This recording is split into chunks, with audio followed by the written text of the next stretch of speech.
This is listener-sponsored radio KFCF Fresno, owned and operated by the Fresno Free College Foundation.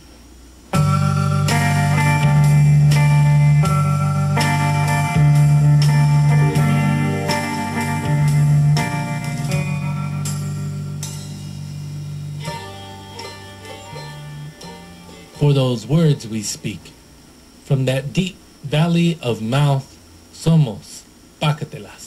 Ladies and gentlemen, welcome to Pacatelas, A literary torta of ideas, shared verse, book reviews, spoken word, y más. I'm your host, Mike Medrano. And I'm the co-host, David Campos, and you are now listening to Pacatelas on KFCF 88.1 FM Fresno, your listener-supported radio. And what do we have for today's show, Mike?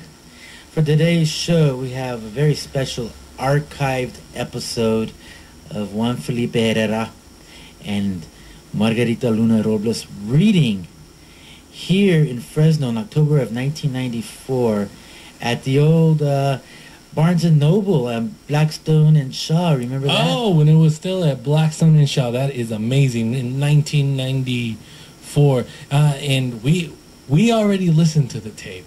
And let me tell you, it is amazing. And there's also a little bit of a political commentary on it because it was in October of 1994, right before the election, right? Right. There was an election season, and Proposition 187, the anti-immigration proposition, was on the ballot for that year. And I remember distinctively as a college student protesting against 187.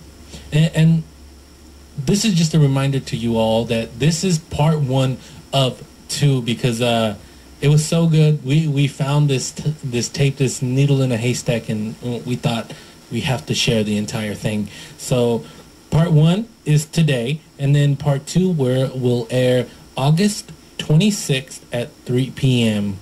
And that's the conclusion of today's tape that we're going to play for you guys. But on August 12th, who are we having on August 12th, Mike? We have David Dominguez, who just released a new book of poetry, his second book called The Ghost of Cesar Chavez. And let me tell you, I'm halfway through reading that, and that is an amazing book. So It's a great book. We're excited to be having him on the air shortly on August 12th. But now let's get right into it. Ladies and gentlemen, Juan Felipe Herrera and Margarita Luna Robles. Reading at Barnes & Noble's in 1994.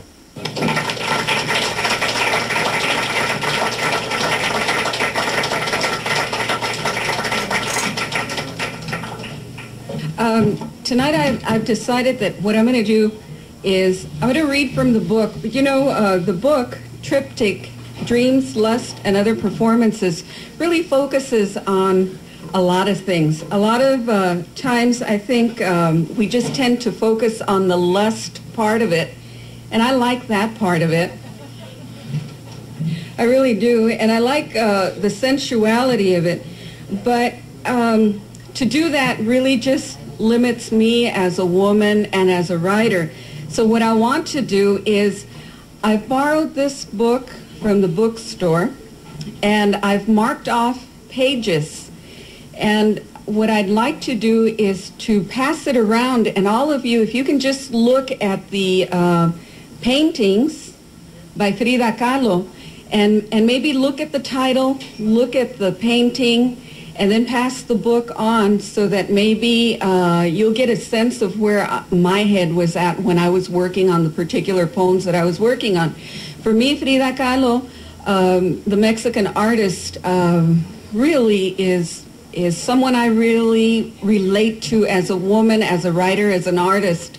I feel sometimes very squashed by the field, by artists. To be a woman artist is a very difficult thing, and I find myself struggling to stay alive. The first poem I will read is My Birth, and it's this piece. And you know, during her lifetime, she was born when one of my grandmothers, when my maternal grandmother was born, 1907, so that For her to be painting the things that she was painting in her lifetime was a real bold act. My birth, 1932. Birth is connected to death with an umbilical cord. The life of a dead child hanging overhead, an open purple orchid, my womb bleeding like my own mother's. I am born from myself, my mother's face no longer visible. Perhaps if the child had not died, the virgin in the frame above my headboard would not weep. It is inevitable. Death screams. The two Fridas. She was always accused of being self-indulgent because she always just painted herself, you know. She was very beautiful, but she was also disabled. She had been in a horrible accident as an adolescent. The railings penetrated her womb, her pelvis. Someone took pity on her during that accident and just pulled the railing out from her so that it severed probably nerves in her spine. So she lived a life of pain, and that she could be so prolific in her lifetime, I think really says a lot about her. Also, the fact that she lived with one of Los Grandes. She was married to Diego Rivera, so she lived in his shadow as an artist because he was so recognized. The two Fridas. I sit holding both of me together, connecting inner to outer reality. The distinction blurred, past, present, future, memory, dream, and illusion, a wish for keepsake. I have the same eyebrows that I had as a child, the same eyes. I still see the same. My heart still hurts all my life pains. A white dress adorned with lace and eyelet. No one sees the blood spills but me. A simple woman, a Mexican woman with braids crossed over the crown of my head. My self-made halo. The heaven above me, black clouds blending with the white ones. She was also involved with the revolutionary movement in Mexico, and she came to the United States a lot.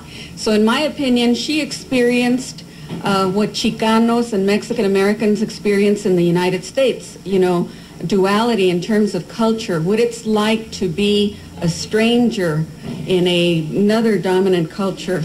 So as a Chicana, I really relate to a lot of the things that she did. This one is self-portrait on the border between Mexico and the United States, 1932. By the way, I take her titles and then I write the poem. And of course, the poem is my own experience. I can paint myself beautiful in pink on the border, one foot resting on the past, the other on the future.